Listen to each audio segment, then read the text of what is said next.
Yeah. Got that wrong. Yeah. Yeah. Yep, Correct. gotcha. Yep. The subscripts, tricky with the subscripts. So that's another thing, be very careful of subscripts. And also, like, so I don't think people got tripped up on this, but like, you know, this takeoff kind of looks like V naught, but it's not V naught, right? It's like this is your final velocity that you're taking off with. So be very careful, your subscripts can mean something very specific, and make sure that you're conscious of what it is, all right? Okay, any other questions on this one? Is this enough? Yeah. Because we can go a little bit more. If anyone's like, what the heck is going on? How did you get 4 times? No, it's okay? All right. Okay. So this one is, there's no multiple choice. So I want to know, I'm going to give you some numbers now, and I want to know what's the minimum runway length for a 747. And I give you its acceleration and its takeoff speed, and I actually want a number now.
I'll live past this. Yeah, there you go. What? I think I'll live, like, if this was a year, I think I'll live past it. Yeah. Yeah.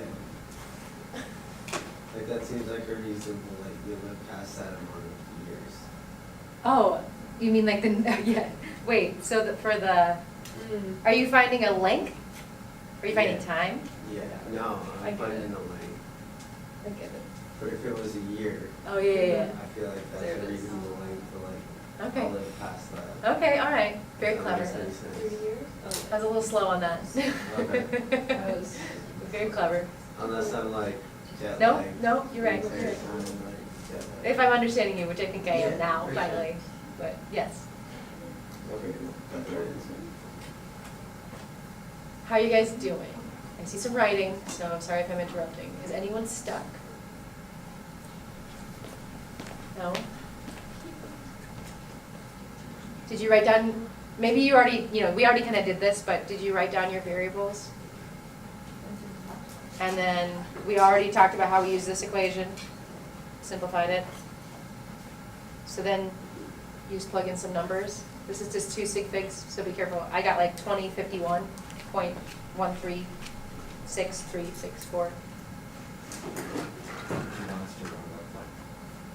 If you're within plus or minus 1 sig fig, I'm not going to be super strict on sig figs. I will be super strict on units. So this should have a unit to it. you're flexible. But I'm flexible, as long as it's not ridiculous. If you have 6 digits after the decimal place, then. This was okay? Okay. And this might be something where you don't have to go formally through all the steps of like, okay, writing down what all the variables are, figuring out what the equation is. Because we kind of like took it in bite-sized chunks. But when you're working problems, even if you think like, oh, I could do this without doing the steps, I highly, highly, highly recommend you just do the steps to get in the habit of doing the steps so that when you hit a problem where you maybe can't do it at first, you know how to get started and you'll get to a point where you're able to solve it. Because that's kind of like how physics goes, is all of a sudden it's going to go from very doable to like, oh my gosh. But if you just do the steps, you will break it down into a problem where you're like, oh, I can do that. You know. But right away when you read it, you might be like, oh my goodness, this is like a novel, and like, how am I going to figure this out? But you can do it. Just break it down into the steps. All right, we've got another kind of quicker question. So this is another V versus T graph.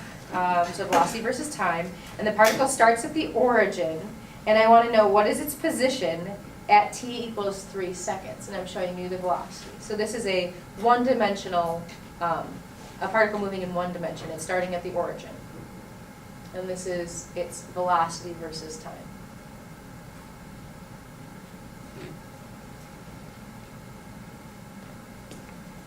So even though it's not a word problem, can you find variables that I'm giving you? Can you read them off the graph?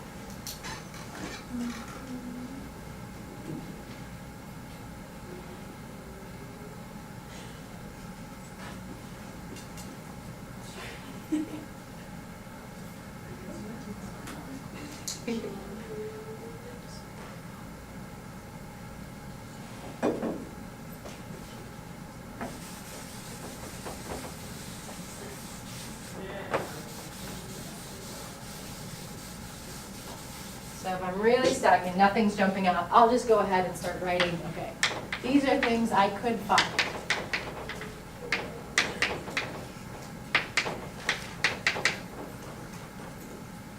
And then I'll try to fill in what I have, right? So I know that I'm asking for the position, right? So I can do that, right? I know that I'm looking for that. What other variables do you have from this plot? You have V. I have V. V final? What is V final? I want to say it's 6. Okay, 6. Are there units? Meters per second. Meters per I'm second. sorry, is that Okay, really- it's a struggle, but it's fine. We will get there. All right. Anything else? Do I have anything else from the graph? V naught. What is V naught?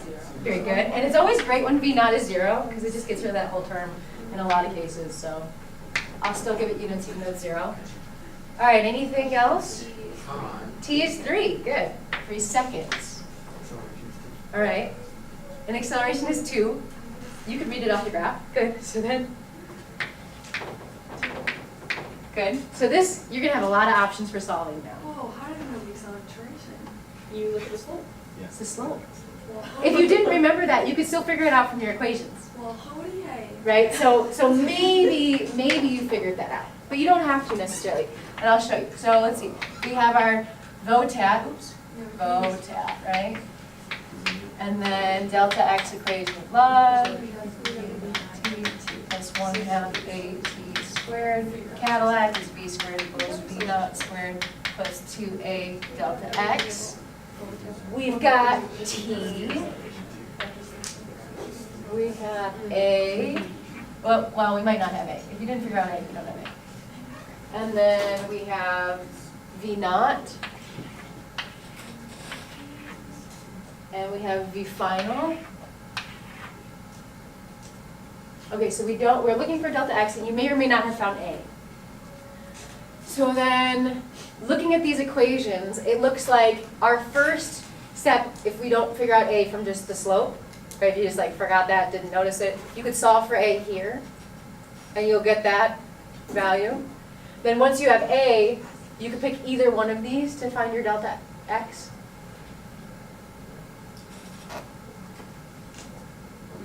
Would you also count it as the area under the curve? Yes. Is that fine? So that's a very good point. So I don't know if I mention it. So we talked about, I know we've definitely talked about the slope. The slope of a velocity versus time is the acceleration, right? The slope of a position versus time is velocity. To go the other way, right? So you can go from, slope of position versus time gets you velocity. Slope of velocity versus time gets you acceleration. To go the other way, so this is slopes. Slope. To go the other way, you do area under the curve, which, for the calc people, is an integral, right, or derivative. But, so if you've been in calc, integrals, derivatives, that's what those are. But anyway, so slope goes one way, area under the curve goes the other way. So if you find the area of that triangle, which is 1/2 base times height, it's also going to be 9. So you can use the equations. If you remembered how to do that, you can do that. There are multiple ways that you can solve the problem, get to the same answer. That's the nice thing about physics, is if you forget one way, there's another way to do it.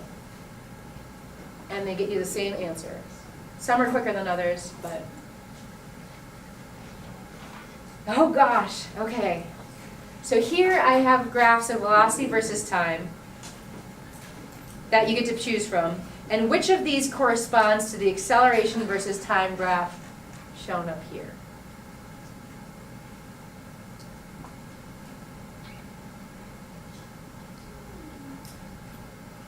Got some votes, a little bit of disagreement.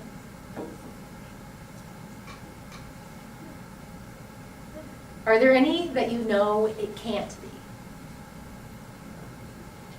Was it answer what it is or what it can't be? It can't be 4. It can't be squiggly. Why can't it be squiggly? Why can't it be squiggly? Because it's like a constant acceleration and it's like. It's constant. So what does that mean about the velocity picture? The velocity is also constant. The velocity isn't constant. It's uniform. It's not uniform. You're getting to the right idea though. Anyone want to help Marie out? Please. So yes, she pointed out that acceleration is constant. I hate this gets cut off. I need to complain so someone fixes this. But so this is acceleration versus time, and we have where it's a constant positive value, and then at some point it instantaneously changes to a constant negative value. So good. That feature is very important for finding which one it is. So what does a constant acceleration mean in a velocity versus time? Continuous. Not continuous. Continuous. Your velocity is just increasing or decreasing, isn't that? But this one's increasing. No, I know, but I mean like at a. It's a Isn't it coherent. like uniform or constant, isn't that the right, isn't technically You're acceleration? dancing around it. You're just using the wrong words. Not consistent. What is? Contingent. No, you're just guessing now. The slope is constant? Right, the slope is Yes, constant. yes. So the velocity isn't constant, but the slope has to be constant. If the acceleration is constant, that means the slope of the velocity versus time is constant, right? So in either of these two chunks, right, so if you ignore that time where it switches instantaneously, on either of those two chunks, the slope of the velocity versus time has to be constant. So it can't be the squiggly one. Good. It's number 3. I think I agree. Yes. Why is it number 3 versus the other ones? Is that little peak, is So it the where it's- velocity is increasing and then all of a sudden. Yeah. So the acceleration is saying this is what the slope is of the thing, right? Like it's the acceleration. It's telling me what the slope is of the velocity versus time. So it starts off as something positive and constant, and then it instantly switches to something negative and constant. So all of these, right? So this is a negative and constant, right? Slope. Negative constant slope, negative constant slope. This is a negative constant slope. This one's a positive constant slope, negative constant slope. Right? So that's the one that corresponds with it. You could do a similar thing for position. Let me just, oh, that was the last one. Sorry, I gave it away. So position versus time. So if we go from, with the same acceleration versus time. So I will draw it here.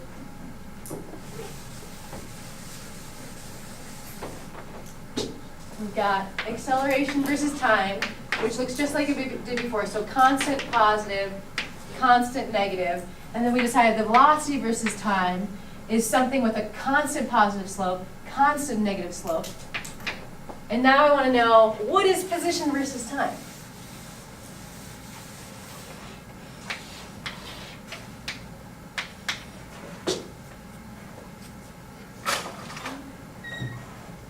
You think it's the squiggle? You got 2, 4. What do you think? Well, there's no way that I can count. So what is this plot telling me about this plot? It's kind of similar, like when we went from this to this, it's the same sort of thinking as what gets you from this to this. Right? So this is giving you information about the slope of that plot. Right? So from here, we had, okay, positive constant slope, negative constant slope, right? And so positive constant slope, negative constant slope. So now, what is this saying is happening? Think about just this first half chunk, right? So we'll just try to draw that. So what's happening to the slope of position versus time in this first chunk? It's increasing, right? So the slope has to be increasing. So it starts off as a little baby ski hill, and it ends up being a very scary ski hill, right? So something like that, sure. And then here, what's happening to the slope? It is positive but decreasing, right? So this is positive and increasing. This is positive and decreasing slope, right? But still positive. So it starts off as, very scary, but still going up, and it gets less scary over time. Yes, so it's the wiggly one. Question? Your velocity time graph, that can never have curves, right? They can never what? Like the slope's gonna be curved. Well, so it could. But that means, so like, what if I gave you an acceleration versus time that looks like this? Then it would have to be curved, and then your next one gets more complicated. For this class, usually acceleration will be constant. Keep your wits about you, because non-constant acceleration takes you, then you can't use VOTAT, Cadillac, or delta X equation of love. So that only works when you have constant acceleration. Most of the time it will be constant acceleration, but if you get something that's not constant acceleration, it is possible to have non-constant acceleration, physically. But in this class we'll have a lot of problems. I can't guarantee you all, but a lot that are constant acceleration. Okay? A good question. Any other questions on this? Anything that came today? All right, and I will post up the homework. It'll be short.